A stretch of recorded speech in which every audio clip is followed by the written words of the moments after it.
Nearly 1/4 of the world's population lives in conditions of poverty, mostly in developing countries. This shows how close the ties are between the two concerns. Well, poverty might exist everywhere, but developing countries are most likely to be comprised of poverty. Looking back at the definition of a developing country as a country with an underdeveloped industrial base and a lower human development index compared to other countries, it is sensible to say that poverty is what causes them to be stuck in the developing mode. Hello everyone, Assalamualaikum warahmatullahi wabarakatuh. I am Hana representing PKBM Faradika in this prestigious competition, ALSA Ecomp 2021. Even though we cannot meet face to face, but I sincerely hope that the message I want to deliver about poverty still can resonate with everyone watching. Poverty itself has garnered quite some controversial opinions, including one that says poor people shouldn't have kids.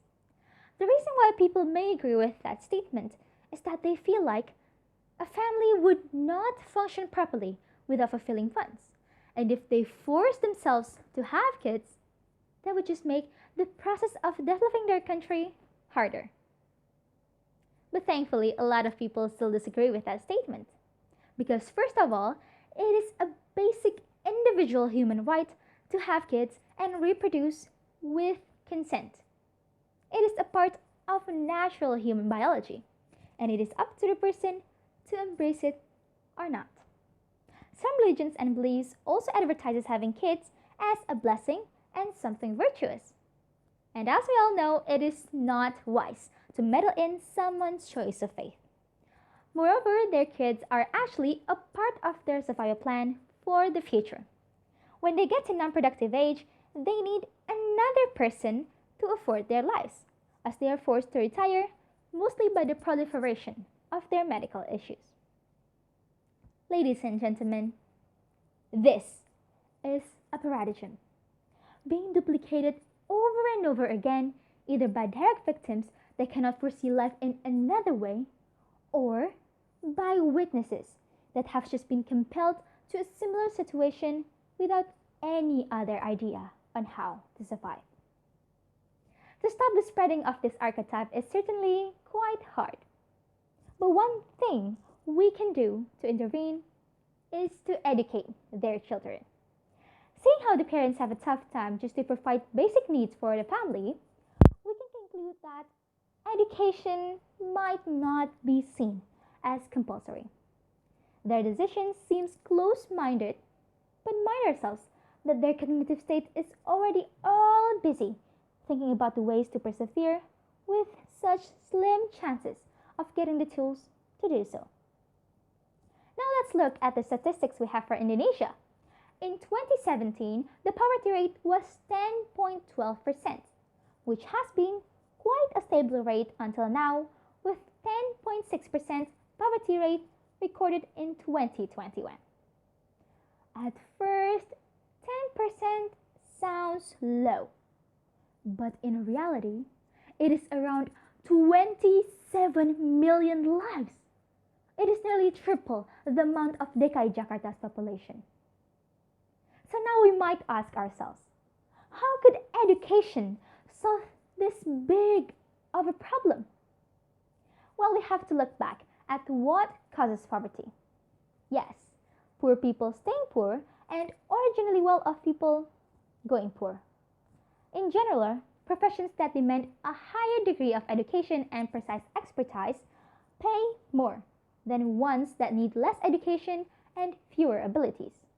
Thus, the higher the education, the higher the wage. And with a more stable income, they would be able to provide their family with better quality commodities. So it would not be a problem for them to have kids or not. Moreover, they will also be exposed to a new environment consisting of people that have experience in managing household economy, both to ensure supply and ensure savings. This is where they could learn how to actually handle money and be more aware of the necessities they have to bestow for a family. As a result, they can calculate better and wiser of what to prepare for a child.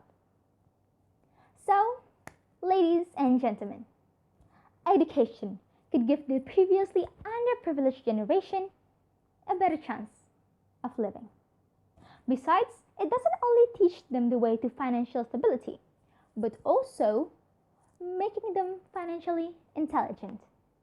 Imagine if this happens, how many developing countries would level up to be developed countries? The poverty rate would decrease by such a huge percentage, and the higher number of qualified human resources would definitely benefit in many fields. As Nelson Mandela said, education is the strongest weapon which you can use to change the world.